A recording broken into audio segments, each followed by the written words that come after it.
We all know that motorsports, including Formula 1, have been and continue to be the test bed for future technologies that appear on the road, as well as being a marketing exercise to help sell cars we all dream of. But is that still the case with modern Formula 1? When we looked at the current Formula 1 grid and considered the best cars available from each constructor, there was one name that stood out above all others: Ferrari. And that's the whole video done. See you guys soon. Cheers. Just kidding, we'll get to Ferrari, but there's a lot more to question than just one manufacturer. First off, let's just get the teams out of the way that don't produce road cars. Haas, Williams and AlphaTauri are all very interesting companies in their own right, but they don't produce road cars. We are, however, going to be looking at these teams: Alfa Romeo, Alpine, Aston Martin, McLaren, Mercedes/AMG, Honda, and lastly Ferrari. Yes, we know that a couple of these are tenuous at best and are mostly involved for the marketing rather than having a direct influence in the production and application of technology, but we're covering them anyway because they're interesting. Alpine. One of the most recent addition of Formula 1's storied list of manufacturers is Alpine, a small sports car brand which is part of the Renault group. Now, we all know that Renault rebranded the team to Alpine for the 2021 season and beyond, and that the team is more or less unchanged, but the image associated with the name on the door is quite different. We know Renault is the maker of the 5 Turbo, the Clio Cup and the Megane RS. Some of the best hot hatches ever, the maker of the Scenic, the Velsatis and the E-Space. As the mainstream car market moves towards a more electric future, Renault have done the same with the introduction of the Zoe and other models since. That has meant a bit of a clash in the messaging to the public considering their involvement in Formula 1, which played perfectly into a switch to Alpine. Alpine currently produces just one car, the A110. Looks are up for debate as far as some are concerned, although Adam from our live streams is absolutely obsessed with them and he keeps on banging on about Alpine. And the whole model and its identity are a revival from the Alpine A110 from the rallying world in the 1970s. Just like the classic, the new A110 is a lightweight, agile sports car and it's powered by a mid-rear mounted turbocharged 1.8 litre engine producing around 250 horsepower. That might not sound like much by today's standards, but these cars are a bit of a cult classic already since their release in 2017 due to their handling, rarity and the types of unique quirks that all French sports cars seem to have. And with the new 2022 GT model increasing power to almost 300 horsepower, there are worse ways to spend £60,000. It is odd that the Renault group would choose to rebrand the well-recognised Formula 1 team as a little-known sports car maker that only produces one model, but maybe Alpine have more in the works, or Renault just wanted to pivot their brand towards a more eco-friendly activity as soon as they could. Either way, anything that brings an interesting brand like Alpine some more attention is a good thing in our books, and hopefully it will mean more cars like this from them in the future. P.S. Alpine, let us have a go in one. Everyone would love to see that, especially Adam. Alfa Romeo. Another slightly tenuous one is Alfa Romeo. Acting as Sauber's main sponsor, Alfa Romeo aren't exactly the identity of that team right the way down to its core, although Alfa Romeo has possibly one of the most storied racing histories of any brand in the world, so we'll let them off. Since 2018, Alfa Romeo have been in technical and commercial partnership with Sauber's Formula 1 outfit, and Sauber still maintains the racing license and the ownership of the team. In that time, Alfa Romeo have been busy away from track selling boatloads of their latest road cars. With the Giulietta ending production in 2020, Alfa Romeo now have two cars with very distinct and modern styling, the Giulia and the Stelvio.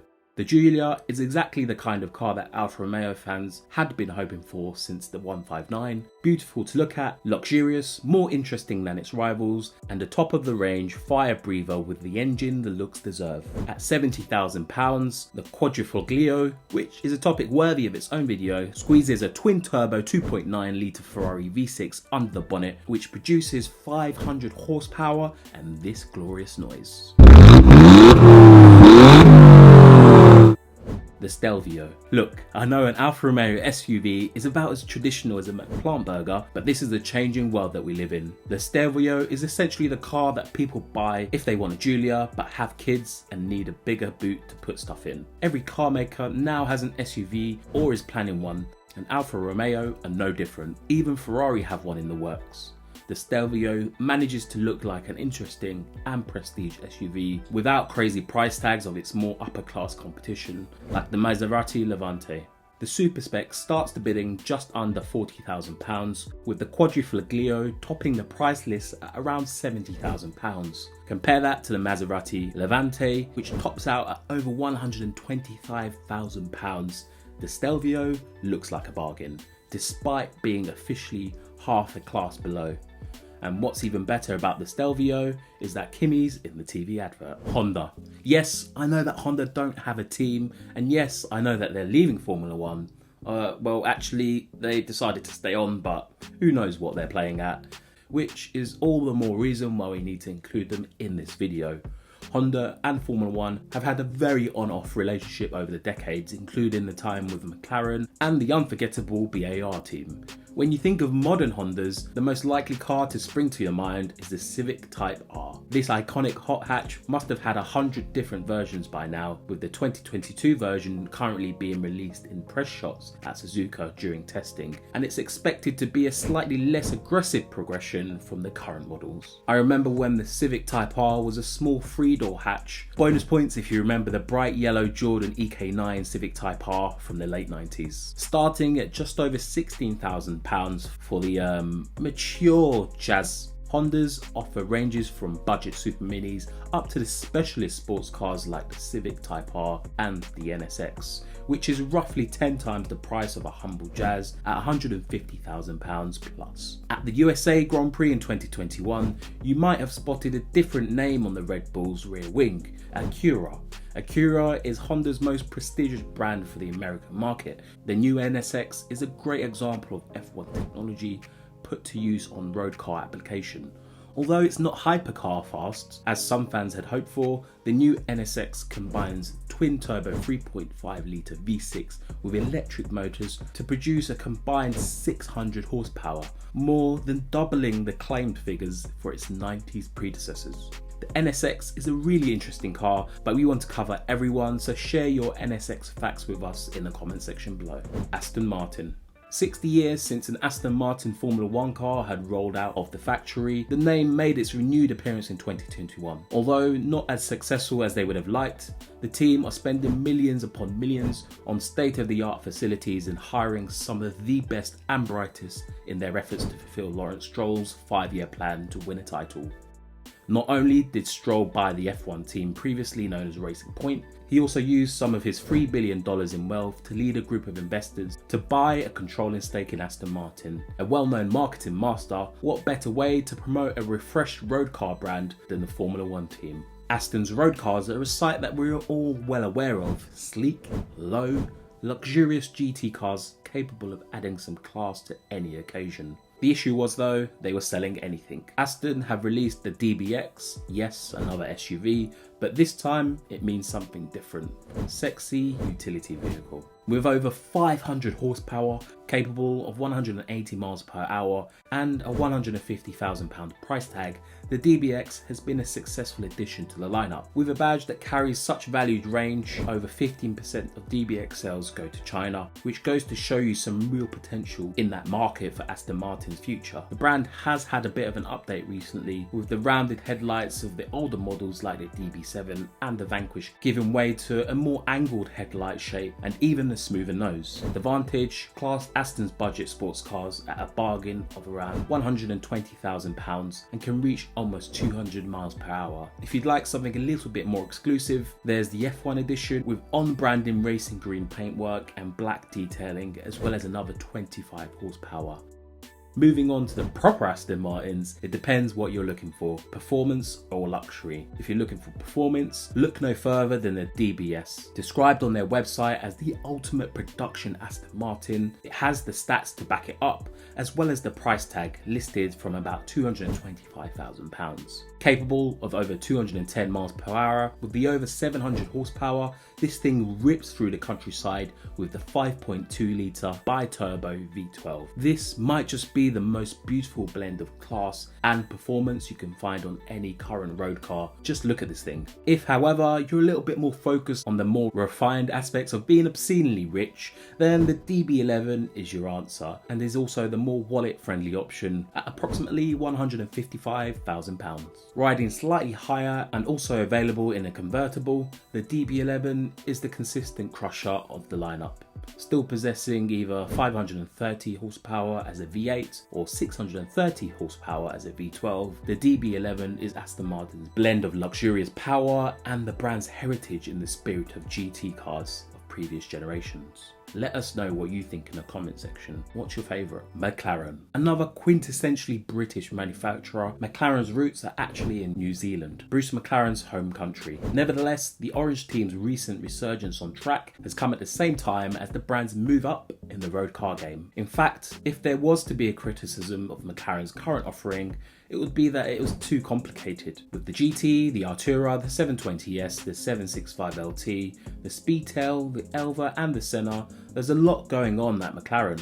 As great as it is, with McLaren's design language being very consistent, it can be very difficult for an average car fan to know the difference between the model range. For the sake of ease, we'll look at one of the entry cars and something from the spicy end of the showroom. The GT is one of McLaren's newer additions to the range, and despite being pitched as a more accessible model, it's still capable of over 200 miles per hour and costs over £160,000. Marketed as a light and nimble Grand Tourer, reviewers had a tough time separating it from the more powerful 720S. That's not necessarily a bad thing, as the 720S has been hugely successful and well received, but it does raise the question of what McLaren's next move is. Probably an SUV if you're spotting the pattern. At the other end of the papaya spectrum, there's the ultra limited Elva, inspired by the lightweight open top race cars from the time of Bruce McLaren. The Elva is an 800 horsepower missile with no windscreen. Rather than being exposed to the elements, there has clearly been some aerodynamic trickery to create the so-called oasis of calm. Yes, that's actually what McLaren called this pocket of air, created by an automatic air flap on the front of the car, which shields the driver from being hammered by the wind at high speeds. Depending on your sources, these cars sold for around 1.5 million apiece, and only 249 were built after buyers request that the initial offering of 399 cars be reduced. I do hope though that these cars don't just sit in a facility as an investment piece. Also, because nothing fun ever lasts, there are a portion of these cars made with windscreens, because some people are rich enough to buy a car because it's ludicrously expensive because it has no windscreen, and then have a windscreen put on it. At least that means those ones are more likely to be driven. Mercedes and AMG. The one traditionally German manufacturer on our list is the joint partnership of Mercedes and AMG. Despite being a business since 1967, AMG were only acquired by Mercedes around 20 years ago, while Mercedes-Benz are commonly known as the oldest car maker in the world after KARL Benz's patent motorwagen. Known for a massive success on track since buying the Braun GP outfit in 2010, Mercedes have been doing pretty well off track in the time as well. Previously known as the maker of luxury saloon cars, the company has more recently become a volume producer of hatchbacks like the A-Class, the exec saloons like the E and the S-Class, luxury cars like the SL, and SUVs. SUVs popping up again. Also, they've created a range of SUVs at different sizes and have even become a popular manufacturer of vans for those businesses with a luxurious or professional image to maintain. For most of us though, the realistic option from Mercedes' current catalogue is the A-Class, and I was actually given one of these cars as a company car way back in the day, and there's a painful story behind this which I'll save for another day, but these cars start at around £23,000. The 2018 facelift has a more angular and aggressive look than the previous model, and has a range of engines and spec levels from the basic 1.4 turbo putting out a measly 107 horsepower to the fire-breathing A45S AMG 4MATIC Plus, which has over 400 horsepower and a 0 to 60 time of less than 4 seconds. Although this fire-breathing version would set you back over £50,000. And I'm pretty sure my company car wasn't that one. It was still really nice to drive. Mercedes have also started expanding their range into EVs, including the sleek and cutting-edge EQS, priced strategically at a tongue-twisting £99,995, which is much less than £100,000. Aimed squarely at Tesla's Model S and similar electric vehicles, the EQS relies on aerodynamics to give it the lowest drag coefficient of any car at the time of its release, extending its range to almost 500 miles for the two-wheel drive version.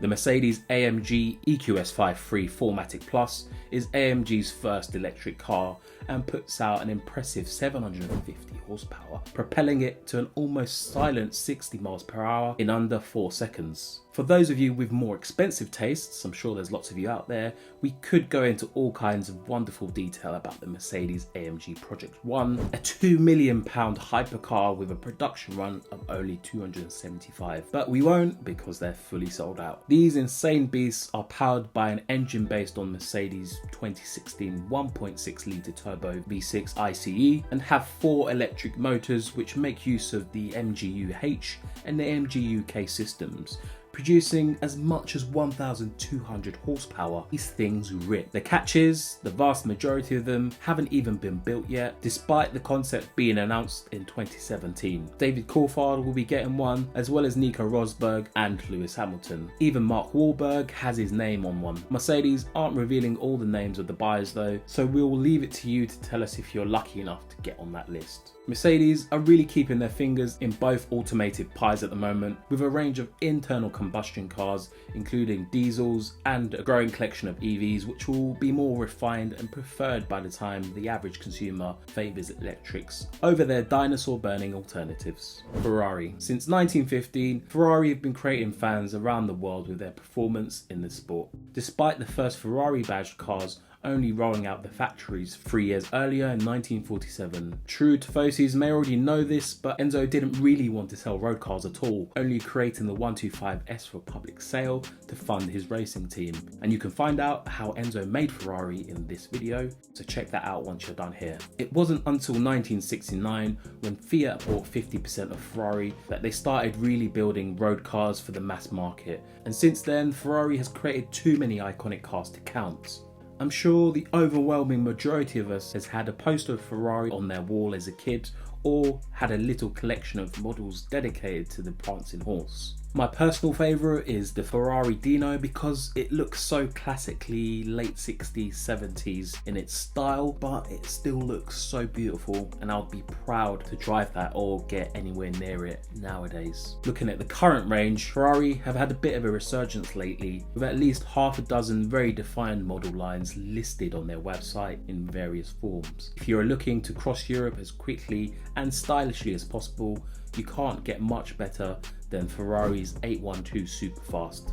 Producing around 800 horsepower, this 6.5 V12 powered continent smasher is the epitome of Ferrari Grand Tourer. With a front mid mounted V12 and rear wheel drive, this thing is the ultimate status symbol for the most distinguished among us, with £250,000 burning a hole in their crypto wallet. It couples a traditional layout and a beautiful V12 with the modern technology that the Scuderia develops at Maranello.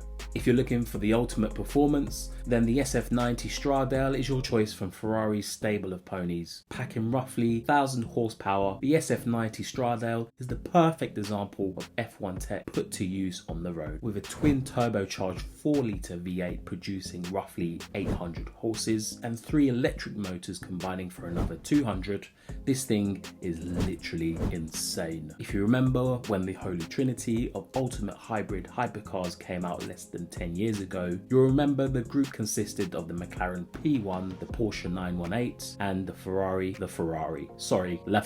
And the SF90 Stradale has more power than LaFerrari.